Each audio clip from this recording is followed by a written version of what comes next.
So we got the 245 spoilers, and this chapter is super exciting because we're seeing what happens in the trial of Sukuna, but we're also finding out a few other things, I suppose, in this chapter too. But before we get into that, coming off the previous chapter, we saw that Yuji and Higuruma were able to trap Sukuna inside of Higuruma's deadly sentencing domain expansion, where it essentially put him on trial for his past crimes, where they're hoping for the end result to be either confiscation of his curse technique, the inability for him to use it, or giving Higuruma the executioner sword so that they can just instantly kill Sukuna with it. However, before we find out what happens, the chapter starts with Uraume grumbling that she got separated from Sukuna and attacks Frostcom on Hakari. Frostcom is the true essence of the curse technique Ice Formation, and it hits the subject with cursed energy in a super cool state and freezes them. So we're cutting away from the trial, but only momentarily. We will come back to it.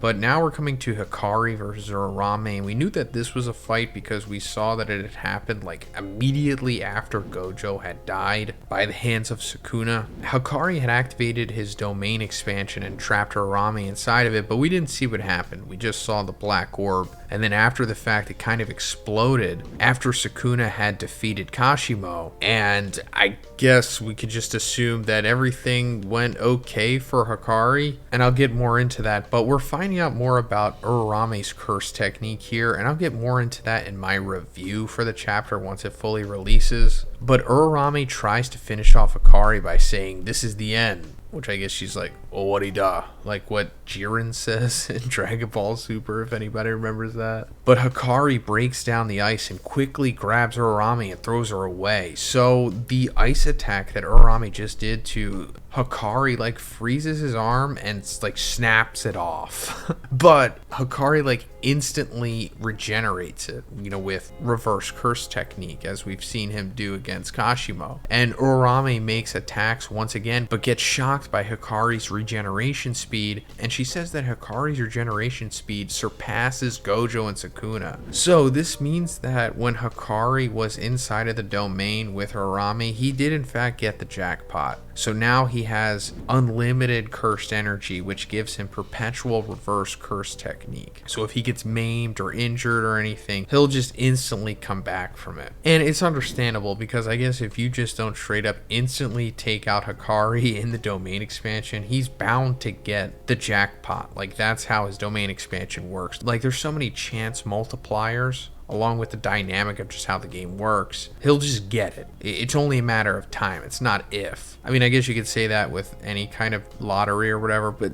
with Hakari's, it's sped up. But first, let's talk about the sponsor of this video, Factor. Also, if you're familiar with HelloFresh, which I've also used before and love, Factor is in partnership with them. This bustling holiday season, you might be looking for nutritious, flavorful meals to fuel you on jam-packed days. Well, Factor, America's #1 ready-to-eat meal delivery service, can help you eat well for breakfast, lunch, and dinner with chef-prepared, dietitian-approved, ready-to-eat meals delivered straight to your door. You'll save time and stay on track with your healthy lifestyle while tackling all your holiday to-dos. Skip the stress of meal prepping over the holidays with Factor. Choose from over 35 weekly flavor-packed, fresh, never-frozen meals that support a healthy lifestyle and meet your meal preferences, all delivered right to your door and ready to eat in 2 minutes. So I had the queso fundido with cilantro, cauliflowered rice, and this is my favorite meal that I get from Factor. Like, me just telling you and showing you really doesn't do it justice. You have to try it for yourself. I live in Texas, so I get all of the best queso, but this is still up there in the top that I've had for sure. I also had the sun-dried tomato and spinach fusilli with Italian herb roasted zucchini, and this is fantastic. It just looks awesome, and it tastes just as good as you think it does. And also, I love the portion sizes. This really fills me up. I also got some protein shakes from Factor, and they are delicious. I had the chocolate banana, and it was so satisfying. But I also got some smoothies as well. I tried the strawberry banana, and it is so refreshing and really hits the spot, especially after a workout. So guys, head to factor75.com or click the link below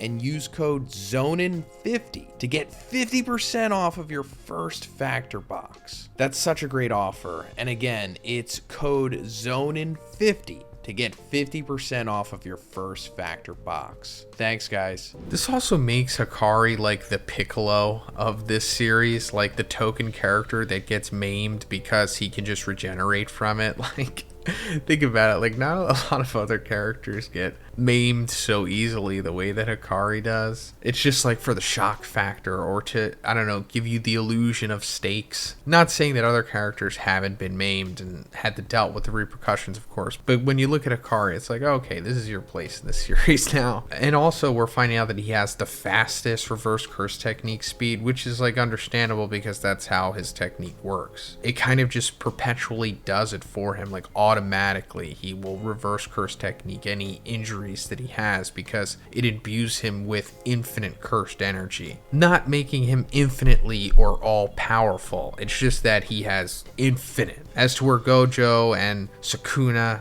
and Kotsu have a lot, but there is still a finite amount to what they have. Uraume grabs hold of Hakari, who is about to kick her, and tries to freeze his leg, but Hakari slips out of his shoe and kicks Uraume in the face and sends her flying. So yeah, this is classic Hakari, fighting grimy and intelligently, I guess, and unorthodox. Uraume says that she'll change her perception on Hakari. Humans fear loneliness and it makes them weak, but Hakari doesn't have that part of humanity in him. Thus Uraume says that she won't consider Hakari as human anymore. So that's an interesting line. And before I try to dissect it, might as well just wait for the full chapter to be released because this could be taken quite a few ways. And I'm sure some of you are thinking what I'm thinking about Uraume, not so much about Hakari. Uraume says that she'll crush Hakari with all her might, and Hakari responds by saying, "I've been heated up for a long time. Bring me an ice cold one." So now we're cutting away from that, and we're coming back to the trial with Higuruma, Yuji, and Sukuna. And Judge Man says that Yuji is accused of mass murder in Shibuya, but Higuruma defends Yuji, saying that the true culprit is Sukuna. So yeah, this is where it left off. We knew that Judge Man was just instantly putting Yuji on trial again for the mass murder in Shibuya. The drawback to deadly sentencing is that Judge Man kind of just indiscriminately chooses who he goes after and which crimes he chooses to put them on trial for. It's not like Higuruma can control him. I mean, he kind of can to a certain extent, but he can't like take over Judge Man or force him to do anything. He kind of acts autonomously. And that's why instead of just instantly going after Sukuna, he's once again going after Yuji and accusing him of mass murder, because he kind of works the way that ChatGPT does, I guess, where he just will go along with what he's supposed to do, and you kind of have to play along. It's not like actually talking to a literal person, you know? So once again, he will go after Yuji and accuse him of mass murder because on the surface, it looked like Yuji was the one that caused the mass murder in Shibuya, you know, when Sukuna took him over and Sukuna activated his malevolent kitchen, you know, as Crunchyroll called it. But as we know, obviously it was not Yuji that did it. And that's actually how Yuji was able to win over Higuruma before, because Higuruma actually had the true answer of evidence inside of his folder, which he was able to like read telepathically because that's just how the domain works. But Judge Man doesn't know that. He needs to be convinced of it, just like, you know, an actual trial, kind of. Higuruma thinks of ways to uphold Sukuna's guilty, but Sukuna, without any care, tells to get over the process already. Sukuna says that he already knows about Higuruma's domain rules back when he was in Yuji, so he's only interested about Higuruma's sword and nothing else. So yeah, this is understandable. Sukuna was always there up until, you know, the point when he took over Megumi a couple chapters back. So it's understandable he remembers all of this. And I like that he's just trying to speed run the process. Like, he doesn't care. He's like, just pull out the sword. I know that it has the chance of just killing me with one strike. I still don't care. Like, that's how just bad Sukuna is. Also goes back to the question that I had about why didn't he just activate his own domain expansion, and we don't get a direct answer to that. We could assume that, oh, he's still gassed from fighting against Gojo, you know, using all those domain expansions and all the reverse curse technique and cursed energy and whatnot. But it seems like he doesn't even care. He doesn't even need the malevolent kitchen. Don't worry, I know that it's malevolent shrine, guys, obviously. Judge Man deems Sukuna guilty and announces both death penalty and confiscation. Wow, so this means that he's going to take something from Sukuna and just straight up kill him afterwards. I mean, we saw this with Yuji, but he needed like 2 different trials and verdicts to get to that point. This is just one and done. Because as we've seen before, and currently with this case, if you just make a mockery of deadly sentencing, Judge Man like gets upset.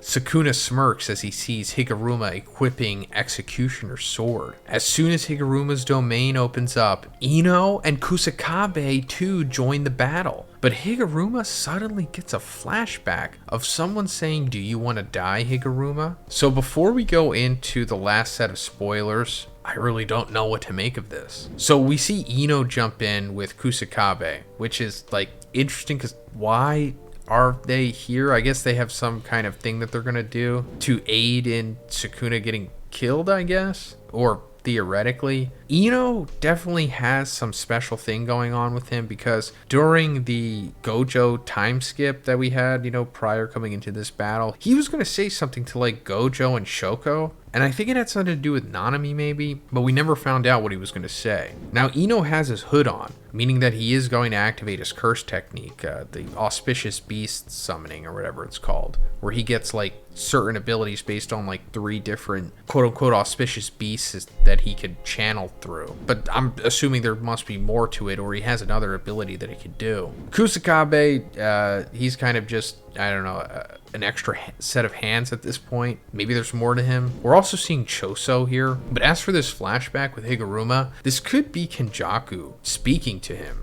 Because, Higuruma is one of the sorcerers who gained a curse technique before the culling game had started. It wasn't like Higuruma was born this way. He had his brain reconfigured with the idol transfiguration, I'm pretty sure. Unless it's some kind of new ability that Sukuna has where he can just kill you in the future but make you seem like it was the past. I mean, Sukuna does have some kind of weird intangible ability where he communicates with people after he kills them. Although it's never really proven that literally is happening, and it could just be a death hallucination or something, But it is Jujutsu Kaisen. But anyway, the chance, quote unquote, that Higuruma and company thought that they had was just superficial. Higuruma's domain confiscation applied only to Sukuna's curse tool, but not his curse technique, and Sukuna's slashes rained down on the sorcerers. Okay, so that's a twist. Instead of taking Sukuna's curse technique, it actually took his curse tool, the Kamotoke, the thing based off of the Vajra that has like lightning abilities, seemingly allows Sukuna to teleport to where the lightning strikes as well, not confirmed.